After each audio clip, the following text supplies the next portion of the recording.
अब पिता राजीव गांधी के बंगले में रहेंगे राहुल गांधी। इस बंगले की कहानी बड़ी ही रोचक है। आपको बता दें, प्रधानमंत्री आवास से भी बड़ा है ये बंगला। राहुल गांधी की लोकसभा सदस्यता खत्म होने के बाद उनकी सांसदी जाने से लोकसभा सचिवालय ने राहुल गांधी को 24 अप्रैल तक का बंगला खाली करने का नोटिस भेजा था। यानी कि राहुल गांधी को सरकारी बंगला 30 दिन के अंदर खाली करना पड़ेगा। राहुल अभी लुटियंस दिल्ली में 12 में तुगलक लेन वाले सरकारी बंगले में रहते हैं।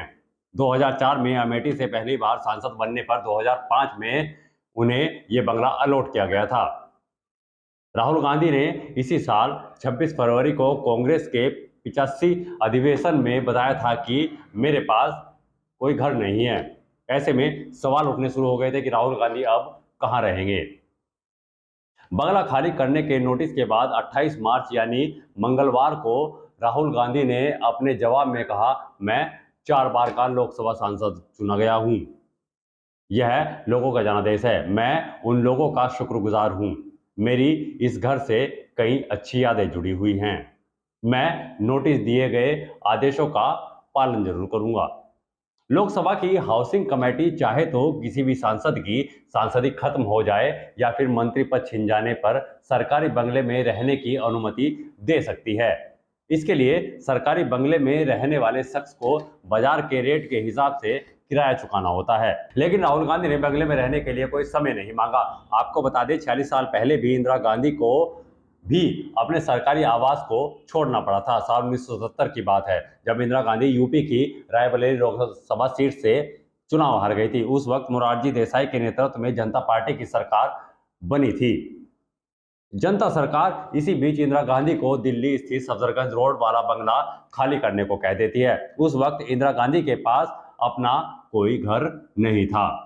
इंदिरा गांधी ने इलाहाबाद, जिसका नाम अब बदलकर प्रयागराज हो चुका है, वह संपत्ति आनंद भवन को 1970 में ही पार्टी को दे दी थी। उनके पति फिरोज गांधी का दिल्ली के महरौली में एक फार्म हाउस बन रहा था। इंदिरा गांधी अपने करीबी मोहम्मद यूनुस के दिल्ली के 12 बिल क्लिंटन क्रिसेंट हाउस में रहने चली जाती है। अब राहुल गांधी का सामान 12 तुगलक लैन वाले सरकारी बंगले से 10 जनपद में शिफ्ट किया जा रहा है। 10 जनपद सोनिया गांधी का सरकारी आवास है और अब राहुल गांधी अपनी मां के साथ 10 जनपद में ही रहेंगे। राहुल गांधी को 24 अप्रैल तक अपना सरकारी बंगला खाली करना होगा। 2004 में अमेठी से पहली बार सांसद बनने पर 2005 में उन्हें यह बंगला अलॉट किया गया था। वहीं सोनिया गांधी पिछले 32 साल से 10 जनपद में रह रही है। 10 जनपद में सबसे पहले लाल बहादुर शास्त्री रहते थे। जिस वक्त 1964 में भारत में पहले प्रधानमंत्री जवाहरलाल नेहरू का निधन हुआ था, उसके बाद उनके आवास त्रिमूर्ति भवन को कांग्रेस ने नेहरू मेमोरियल बनाने का फैसला लिया था। ऐसे में सवाल उठ रहा था कि नए प्रधानमंत्री लाल बहादुर शास्त्री कहाँ रहेंगे। इसके बाद लाल बहादुर शास्त्री को 10 जनपद आवंटित किया गया, जहां वो अपने परिवार के साथ रहने लगे। 1964 में लाल बहादुर शास्त्री के इसी बंगले में शिफ्ट होने के 2 साल बाद उज्बेकिस्तान के ताशकंद में उनकी रहस्यमय परिस्थितियों में मौत हो गई थी, जिसके बाद 10 जनपद केंद्र के मंत्रियों को भी अलॉट किया जाता रहा। इसमें राबड़ी देवी और के तिवारी जैसे नाम शामिल है। 12 जनवरी 1990 की बात है, जब राजीव गांधी और सोनिया गांधी इस बंगले में रहने के लिए आए थे। एक साल बाद 21 मई 1991 में तमिलनाडु के एक आत्मघाती हमले में राजीव गांधी की मौत हो जाती है। राजीव गांधी के बाद 1991 में ही इस बंगले को सोनिया गांधी के नाम से ट्रांसफर कर अलॉट कर दिया गया था। तब से 3 दशक बीत चुके हैं और अब भी यह सोनिया गांधी के घर का पता बना हुआ है और अब मां के साथ इसी बंगले में शिफ्ट हो जाएंगे राहुल गांधी। राहुल गांधी ने इसी साल 26 फरवरी को कांग्रेस के 85वें अधिवेशन में बताया था कि मेरे पास कोई घर नहीं है।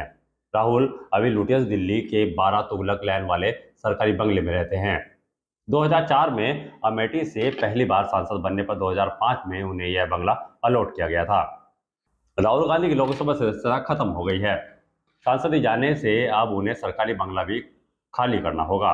लोकसभा सचिवालय ने राहुल को 24 अप्रैल तक का बंगला खाली करने का नोटिस भेजा है। अगर नोटिस मिलने के 30 दिन के अंदर राहुल गांधी बंगला खाली नहीं करते हैं तो दोनों पक्षों के विवाद होने पर डायरेक्टरेट ऑफ स्टेट मामले की सुनवाई करता है और जरूरत पड़ने पर बंगला खाली कराने के लिए राज्य सरकार बल का प्रयोग भी कर सकती है। 2019 में हुए कानून संशोधन के मुताबिक बंगला खाली नहीं करने पर 10 लाख तक का जुर्माना भी लगाया जा सकता है। राहुल गांधी को कांग्रेस अध्यक्ष मल्लिकार्जुन खड़गे ने अपने आवास में रहने का प्रस्ताव भी रखा था, लेकिन अब राहुल गांधी अपनी मां के साथ 10 जनपद में रहेंगे।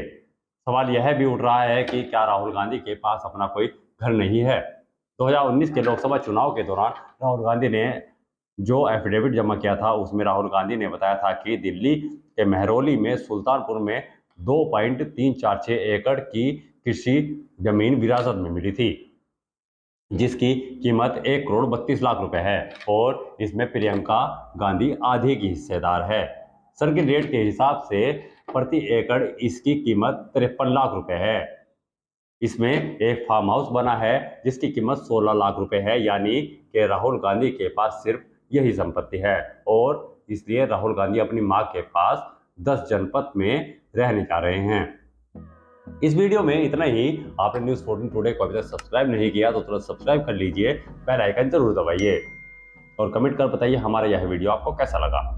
आप हमें फेसबुक से भी फॉलो कर सकते हैं। हमारा ट्विटर हैंडल है @news14_today और मेरा ट्विटर हैंडल है @editor_कटारिया। आप मुझे भी फॉलो कर सकते हैं।